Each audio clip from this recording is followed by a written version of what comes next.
for you, as a session musician, you play different type of music. What is the element, the common element of all those music, whether it's a country, a rockabilly, or a big band? What is, well, as a session musician, as a drummer, what is the characteristic? What do you look into? How do you approach that as a session Well, musician? I'm just trying to make good music happen, meaning not just have it be, you know, as a recording can be very linear and just, it starts, nothing happened, and then it ended. I try to have it, you know, try and tell a story, you could say, or have some shape to it, a la Buddy Rich or, say, Hal Blaine recording in the 60s without click, where the tune seems to go somewhere.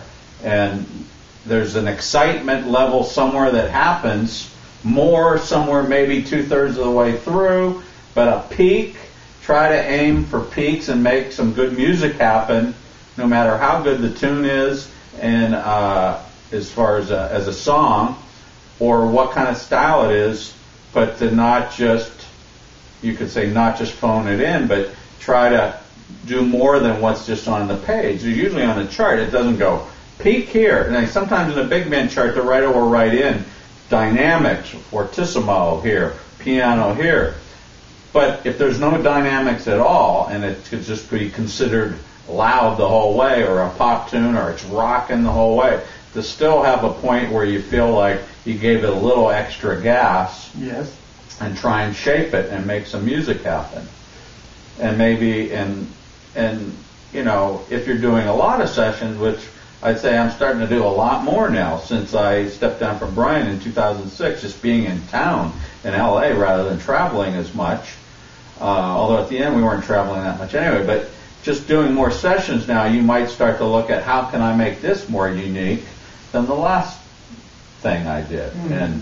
And sometimes the writer or the producer will try and bring that out of you. Sometimes they're not giving any direction at all, and you go, okay, let me see where I can take this.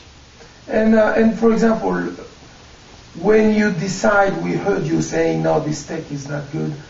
Sometimes it's not only about because you made a mistake, it's because maybe you don't feel it. What is the characteristic that determines... Is the take good or not? Yes.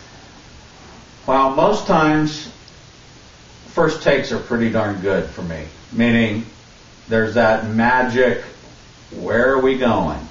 You know, and that you're going there for the first time. Like, say you go to see a Broadway show, or you go to see the Beatles for the first time, or you go to Disneyland for the first time, and you're exploring it. Wow, what's over here? There's a little bit of wonderment and excitement of hitting something the very first time. When you do it a second time, you hope to recreate that magic, and then sometimes you're trying hard to recreate it so much that you're just kind of copying yourself rather than, yeah, last time we went there to Tomorrowland first, and you just go there, and it's not a discovery thing. So that first take can be really magical, with or without mistakes, and I usually like those. But if there's obvious big problems, you got to do it again, and then maybe it wasn't that big of a magical take anyway, and you try to attempt that first take again the next time, with, you know, going to the proper places. So,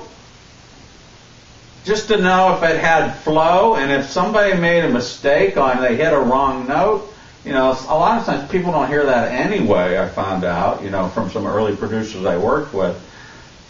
And that's like this one producer I worked with once, he said, let's put in a duck quack right here. And I go, what? And it was like, it was on a band I was co-leading, and it was kind of my record in a way.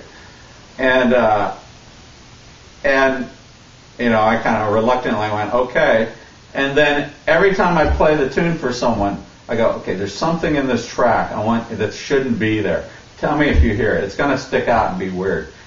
And the duck quack would go by as a, you know, yes, not really loud in the mix, but it's there. And I'd watch their face, and it just went right over that. They didn't hear it.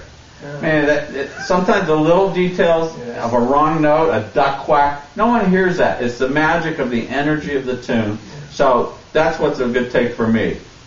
And usually you can get that early on, not later after 10 takes. 10 takes. But,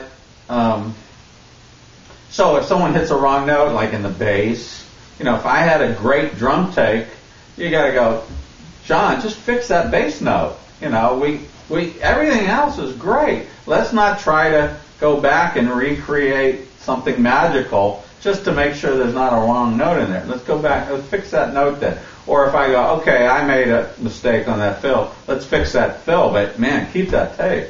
Yes. It's just the flow and the energy, the groove, was that there, not mistake.